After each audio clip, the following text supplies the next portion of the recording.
तुम्हाला सगळ्यांना पुन्हा मनापासून शुभेच्छा देतो। पुढचं वर्ष हे निवडणुकीचं वर्ष आहे। 2024 मध्ये लोकसभा, विधानसभा, पदवीधर असेल, महानगरपालिका असेल, अशा अनेक निवडणुका लागणार आहेत। या सगळ्यासाठी आपण तयारीला लागू। या शाखेतनं लोकन्यायाचं काम, सन्माननीय राजसाहेबांना प्रेरित असलेलं काम या शाखेतनं होईल। सचिन, तुला व तुझ्या संपूर्ण टीमला माझ्याकडून खूप खूप शुभेच्छा। धन्यवाद।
आदरणीय राजसाहेब ठाकरे यांना वंदन करून देतो।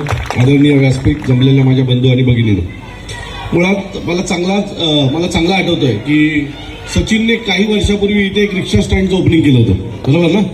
आणि तेव्हापासून एक रिक्षा स्टँडच्या उद्घाटनापासून सचिनने फक्त रिक्षा स्टँड पुरता मर्यादित न ठेवता या भागात महाराष्ट्र नवनिर्माण सेना पक्ष देखील मोठ्या प्रमाणात जिवंत ठेवला आणि वाढवला। त्यामुळे सचिन, तुझे मनापासून अभिनंदन। असंच उत्तम काम तू या भागात करशील अशी अपेक्षा आहे। मी त्याला मागच्या वेळेला म्हटलं होतं रिक्षा स्टँड करताना, फक्त रिक्षा स्टँड उघडून होत नाही, तर ज्या वेळेला काही गरजू, काही अडचणी येतात त्यावेळेला देखील आपल्या रिक्षा स्टँडची लोक एकत्र येऊन काम केलं पाहिजे। मला वाटतं ते करता करता त्यांनी संघटना पण एकत्र येऊन बांधली। तो सचिन असेल, नीरज असेल, राजेश चव्हाण असेल, संदीप चव्हाण असतील, सगळ्यांना माझ्याकडून खूप खूप शुभेच्छा। तुमच्याकडनं असंच उत्तम काम या भागात हो, सन्माननीय राजसाहेबांना प्रेरित असलेलं काम या भागात व्हावं अशी अपेक्षा बाळगतो। तुम्हाला जेव्हा कधी आमच्या सगळ्यांची गरज लागेल, प्रवीण भोईर आहेतच, प्रवीण भोईर तुमच्या पाठी उभे आहेत, आमची बाकीची टीम वसई विरारची अतिशय उत्तमरित्या वसई विरारमध्ये काम करते। अनेक आंदोलनं होत आहेत, अनेक मोर्चे होत आहेत, लोकांच्या विविध प्रश्नांवर आपली सगळीच वसई विरार असेल, वसई असेल, विरार असेल, नालासोपारा असेल, इथली टीम सदैव भांडते। आणि मला असं वाटतंय की तुम्ही जे काय काम करताय त्या सगळ्या गोष्टीचं यश येत्या निवडणुकीत वसई विरारकर आपल्याला देतील याची मला पूर्ण खात्री आहे।